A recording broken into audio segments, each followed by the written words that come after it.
بسم اللہ الرحمن الرحیم۔ السلام علیکم ورحمۃ اللہ وبرکاتہ۔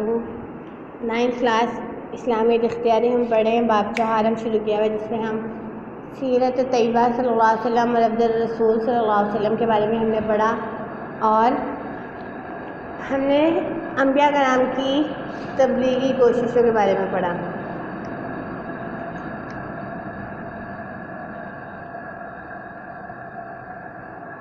کہ اللہ تعالیٰ نے تقریباً دنیا میں 1,24,000 انبیاء کرام بھیجے جنہوں نے اللہ تعالیٰ کا پیغام جو ہے اپنی اپنی قوموں تک پہنچایا، اور اس میں کتنی کوششیں کی اور کس طریقے سے مشکلات کا سامنا کیا، اس کے بارے میں ہم نے پڑھا تھا۔ آج ہم پڑھیں گے آپ صلی اللہ علیہ وسلم کے بارے میں کہ آپ صلی اللہ علیہ وسلم نے کس طریقے سے اللہ تعالیٰ کا پیغام لوگوں تک پہنچایا۔ سب سے پہلے آپ صلی اللہ علیہ وسلم کے جو ہے وہ تبلیغ دین اور تکمیل فریضہ رسالت کے 2 دور گزرے، ایک مکی اور دوسرا مدنی۔ پہلے ہم مکی دور کے بارے میں پڑھیں گے کہ جب آپ صلی اللہ علیہ وسلم نے نبوت کا آغاز کیا، اللہ تعالیٰ نے آپ کو جو ہے حکم دیا کہ اللہ کا پیغام یعنی کہ میرا پیغام جو ہے لوگوں تک پہنچائے، تو اس وقت کس کس کی مشکلات کا سامنا کرنا پڑا۔ دیکھیں، سب سے پہلے ہے مخالفتوں کا طوفان۔ مکی دور ایک ہنگامی اور مخالفتوں کا دور ہے۔ آپ صلی اللہ علیہ وسلم نے رسول کی حیثیت سے دعوت حق پیش کی تو لوگوں نے اچانک آنکھیں پھیر لی۔ پہلے وہ خود آپ کو صادق اور امین کہہ کر پکارتے تھے، لیکن اب وہ مخالفت پر اتر آئے۔ کل تک جو شخص قوم کے لیے سرمایہ افتخار تھے، آج وہ اس کے بدترین دشمن اور مخالف بن گئے۔ کل تک بچہ آپ صلی اللہ علیہ وسلم کا احترام کرتا تھا، لیکن یہی لوگ آپ صلی اللہ علیہ وسلم کی جو ہے وہ تحقیر پر اتر آئے۔ وہ شخص جو 40 برس تک سچائی اور امانت و دیانت کی ہر آزمائش میں کھڑا شخص ثابت ہوا، توحید و رسالت کا پیغام سنتے ہی سرداران قریش کی نگاہوں میں کھٹکنے لگا۔ وہ خود غرضی کے بندے بن گئے، انہوں نے حق کی طرف سے آنکھیں بند کر لی اور راہ حق صداقت کے بدترین دشمن بن گئے۔ قریش کی مخالفت۔ آپ صلی اللہ علیہ وسلم کے کردار میں نہ تو ایک خامی تھی جو قریش کو آپ صلی اللہ علیہ وسلم کی مخالفت پر اکساتی، اور نہ آپ صلی اللہ علیہ وسلم دولت اور حکومت کے خواہاں تھے، بلکہ مخالفت کی وجہ محض خود غرضی تھی۔ قریش مکہ سے دراز سے اپنی قوم کی سیاسی اور مذہبی چودھری تھے۔ یہ چودراہٹ عرب کے مشرکانہ مذہب کی ٹھیکیداری اور فریب کاری پر قائم تھی۔ وہ برداشت نہ کر سکتے تھے کوئی اس کے خلاف سزائے احتجاج بلند کریں، یعنی کہ کوئی انہیں شرک کرنے سے روکے۔ فسق و فجور۔ قریش فسق و فجور کی زندگی بسر کر رہے تھے۔ شراب، بدکاری، جوا، سود خوری، عورتوں کی تذلیل، بیٹیوں کا زندہ دفن کرنا، غلامی کا رواج، کمزوروں پر ظلم ڈھانا، قتل و غارت گیری اور بری عادات پر فخر، یہ سب ان کی زندگی کے لوازمات میں تھے۔ وہ ان بری عادتوں کو چھوڑنا نہ چاہتے تھے۔ انہوں نے جان لیا کہ دعوت محمدی صلی اللہ علیہ وسلم ان کے عادات، خواہشات، ان کی معاشرت کی دشمن ہے۔ چنانچہ وہ اس کے خلاف اٹھ کھڑے ہوئے اور اسلام کے خلاف انہوں نے متحدہ محض قائم کر لیا۔ خفیہ دعوت اسلام۔ غار حرا میں پہلی وحی کے نزول کے بعد آپ صلی اللہ علیہ وسلم گھر تشریف لائے اور جلال خداوندی سے لبریز ہیں، یعنی کہ اللہ تعالیٰ کا خوف آپ کے دل میں بہت زیادہ تھا۔ آپ صلی اللہ علیہ وسلم خدا کی طرف سے دعوت حق پر باضابطہ طور پر مامور ہو چکے تھے، یعنی کہ آپ کو کیا مل چکی تھی؟ نبوت مل چکی تھی، آپ نبی بن چکے تھے۔ اس دعوت حق کو سب سے پہلے قبول کرنے والی حضرت خدیجہ رضی اللہ تعالیٰ عنہ، حضرت علی مرتضیٰ، حضرت ابوبکر صدیق اور حضرت زید رضی اللہ عنہ اجمعین تھے۔ دعوت حق کا یہ سلسلہ خفیہ اور دھیمی رفتار سے چل رہا تھا۔ حضرت ابوبکر صدیق رضی اللہ تعالیٰ عنہ کی کوشش سے حضرت عثمان، حضرت زبیر، عبد الرحمن بن عوف، حضرت سعد بن ابی وقاص، حضرت طلحہ رضی اللہ تعالیٰ عنہ اجمعین ایمان لائے۔ علاوہ ازیں حضرت عمار، حضرت خباب، حضرت ارقم، حضرت سعید بن زید، عبداللہ بن مسعود، حضرت عثمان بن مظعون، حضرت عبیدہ، حضرت صہیب رومی رضی اللہ عنہم اجمعین بھی اسی دور میں اسلام لائے۔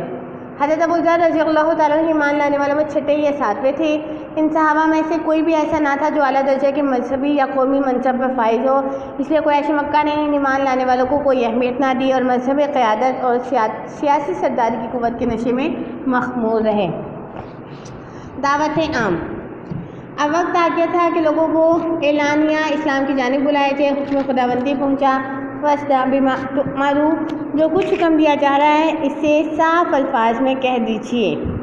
آپ صلی اللہ علیہ وسلم آپ صلی اللہ علیہ وسلم نے کیا کیا کہ کوئی صفحہ پر تشریف لے گئے اور قوم کو پیغام حق سنایا۔ انکار کی صورت میں سخت عذاب کی وعید سنائی۔ لیکن قوم نے اس پیغام پر کان نہ دھرا اور برہم ہو کر چلے گئے۔ اسی طرح آپ صلی اللہ علیہ وسلم نے تمام خاندان عبدالمطلب کو کھانے پر جمع کیا اور پیغام حق سنایا، فرمایا جس پیغام کو لے کر میں آیا ہوں یہ دین اور دنیا کی بھلائی کا ضامن ہے، کون اس مہم میں میرا ساتھ دیتا ہے؟ اس پر ایک سکوت طاری چھا گیا، یعنی کہ خاموشی اختیار ہو گئی۔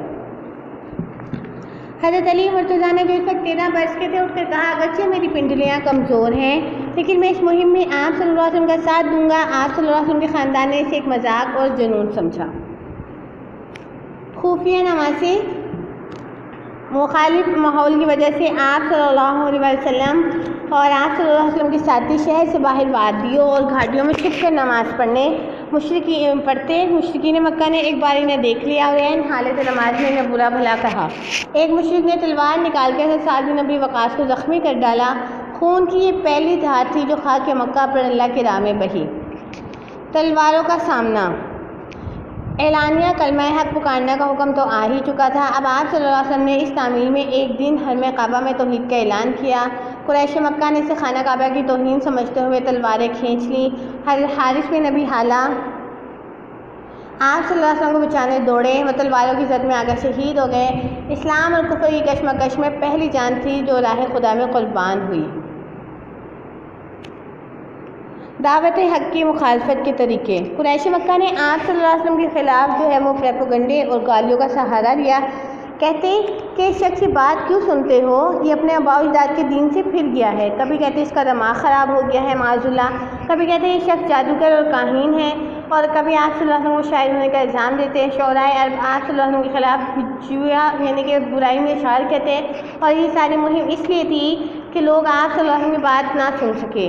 قرآن مجید کے مطابق انہوں نے مل کر طے کیا، قرآن پاک میں ارشاد ہے لا تسمعوا لهذا القرآن والغوا فیہ لعلکم تغلبون، اس قرآن کو سنا ہی نہ کرو اور جب پڑھنے لگے تو شور مچا دیا کرو تاکہ تم غالب رہو۔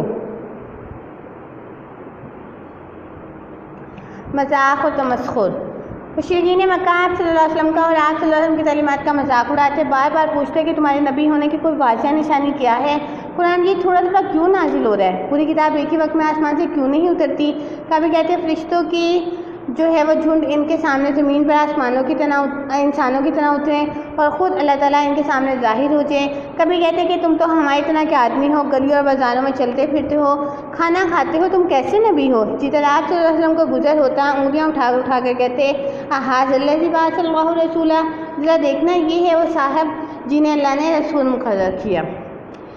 یہ ہم نے کچھ آپ صلی اللہ علیہ وسلم کے مکی دور کی جو ہے وہ کچھ ہم نے باتیں پڑھی ہیں، انشاءاللہ باقی ہم کل پڑھیں گے۔ السلام علیکم ورحمۃ اللہ وبرکاتہ۔